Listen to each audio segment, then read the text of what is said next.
Chapter 3. The next thing I remember is waking up with a feeling as if I had had a frightful nightmare and seeing before me a terrible red glare crossed with thick black bars. I heard voices, too, speaking with a hollow sound, and as if muffled by a rush of wind or water, agitation, uncertainty, and an all-predominating sense of terror confused my faculties. Ere long, I became aware that some one was handling me, lifting me up and supporting me in a sitting posture, and that more tenderly than I had ever been raised or upheld before. I rested my head against a pillow or an arm and felt easy. In 5 minutes more, the cloud of bewilderment dissolved. I knew quite well that I was in my own bed, and that the red glare was the nursery fire. It was night. A candle burnt on the table. Bessie stood at the bed foot with a basin in her hand, and a gentleman sat in a chair near my pillows, leaning over me. I felt an inexpressible relief, a soothing conviction of protection and security when I knew that there was a stranger in the room, an individual not belonging to Gateshead, and not related to Mrs. Reed. Turning from Bessie, though her presence was far less obnoxious to me than that of Abbott, for instance, would have been, I scrutinized the face of the gentleman. I knew him. It was Mr. Lloyd, an apothecary, sometimes called in by Mrs. Reed when the servants were ailing. For herself and the children she employed a physician. "Well, who am I?" he asked. I pronounced his name, offering him at the same time my hand. He took it, smiling and saying, "We shall do very well by and by." Then he laid me down, and addressing Bessie, charged her to be very careful that I was not disturbed during the night. Having given some further directions and intimated that he should call again the next day, he departed to my grief.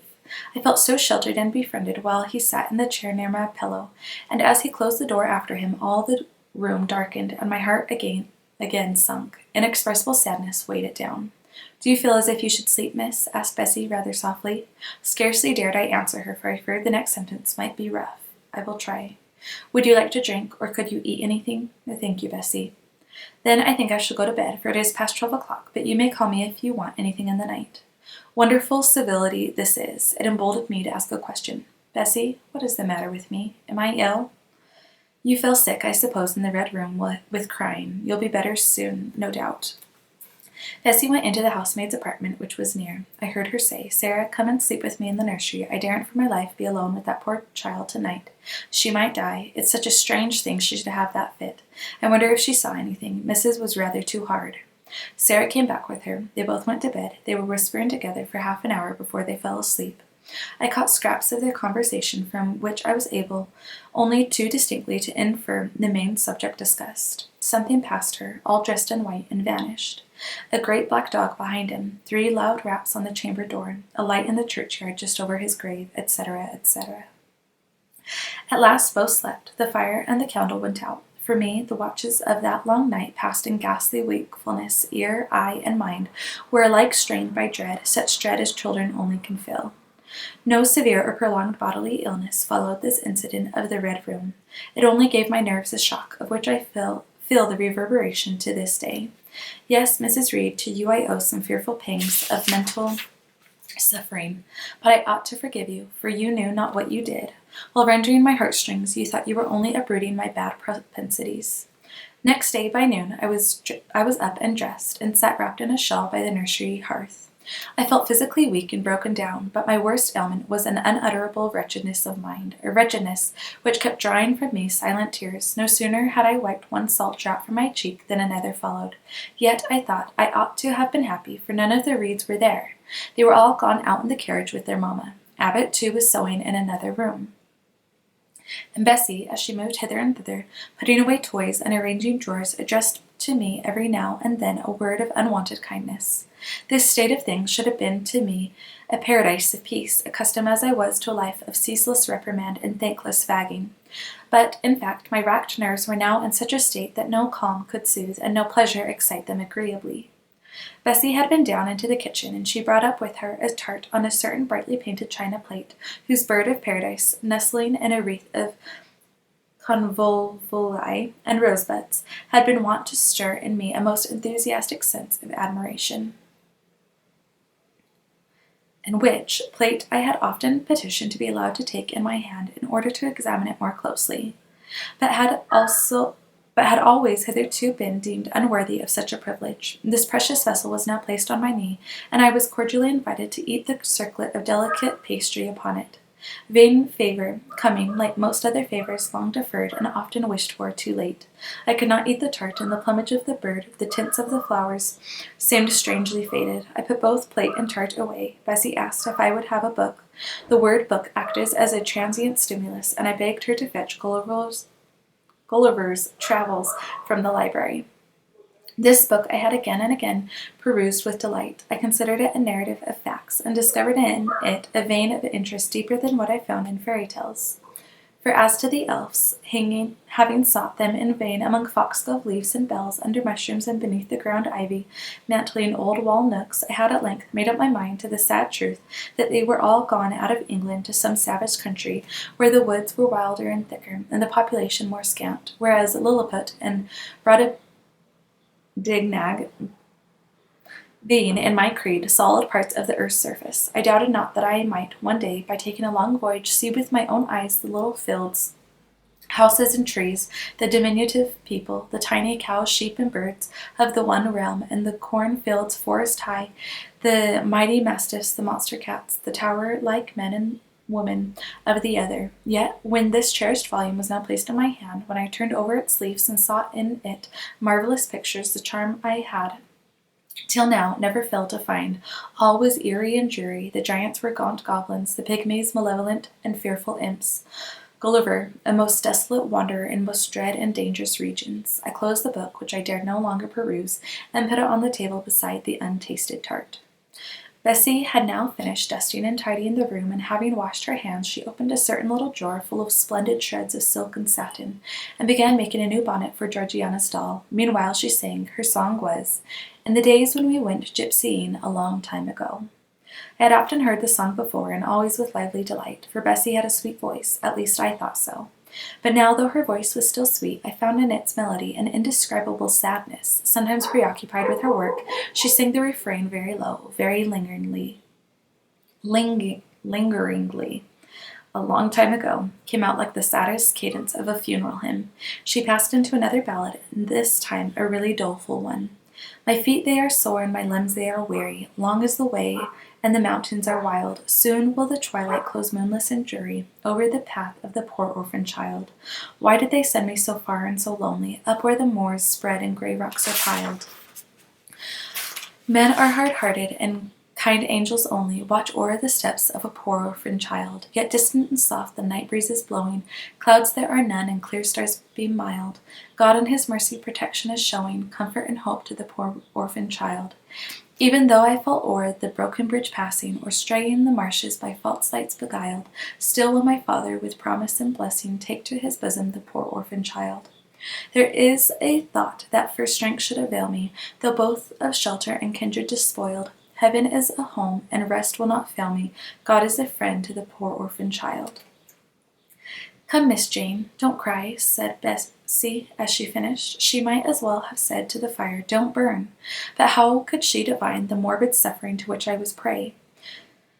In the course of the morning, Mr. Lloyd came again. What, already up? Said he, as he entered the nursery. Well, nurse, how is she? Bessie answered that I was doing very well.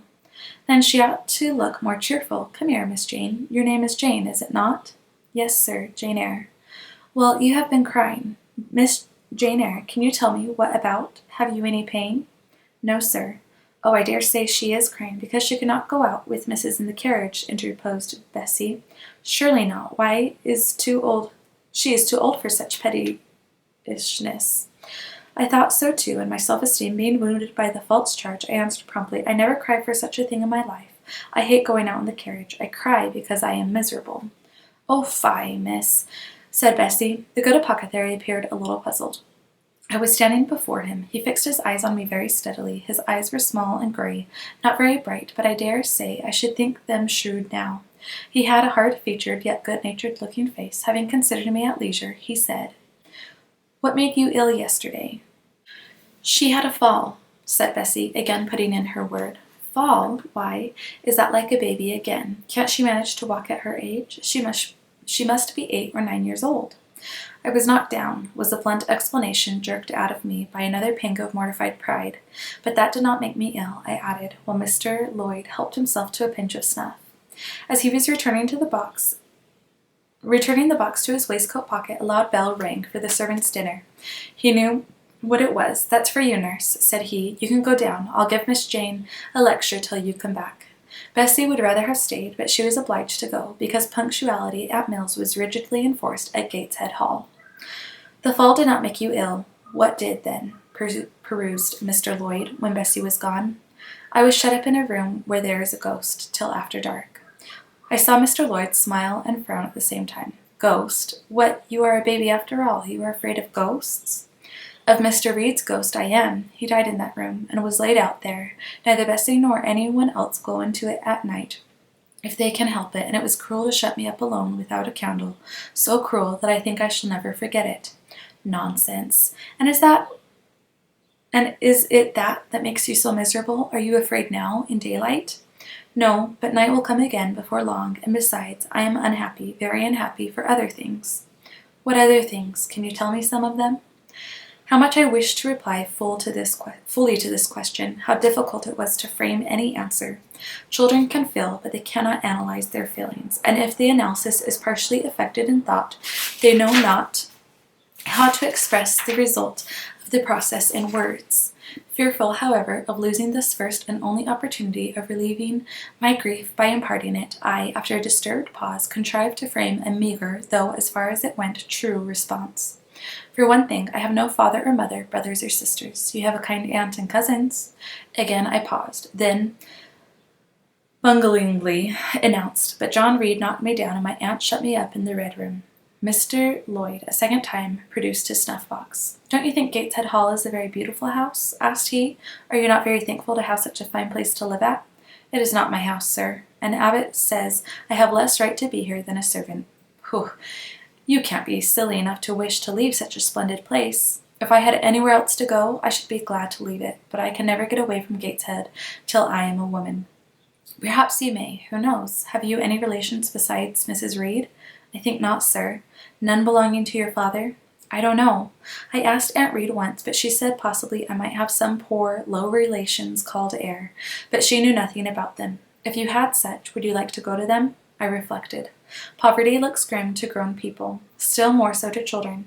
They have not much idea of industrious, working, respectable poverty.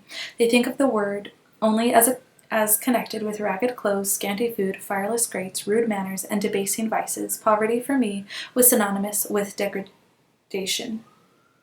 "No, I should not like to belong to poor people," was my reply. "Not even if they were kind to you?"